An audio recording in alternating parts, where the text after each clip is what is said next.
everyone, welcome to techz YouTube channel. I'm your host Viswas, and in today's video I'll be showing you how you can download Fortnite on Android phone or tablet. So yeah guys, it's pretty simple. So without wasting any time, let's get started.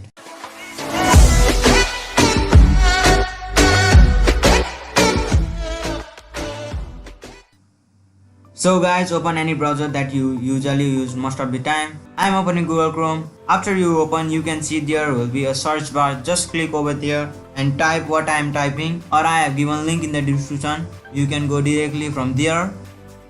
And now you can see there is a two option. One is Fortnite for Android and another one is Fortnite for iOS. If you have Android phone or tablet, then choose first one. But if you have iOS, then choose second one. I'll choose first one because this is my Android phone.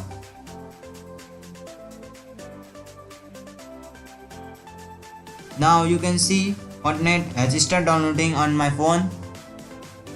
And after downloading complete, open my file and search the app where it has been downloaded.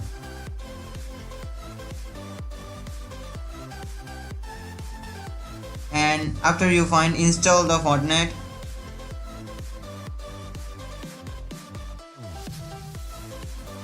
After you install, your Fortnite has been successfully installed in your device, and now you can play Fortnite on your device.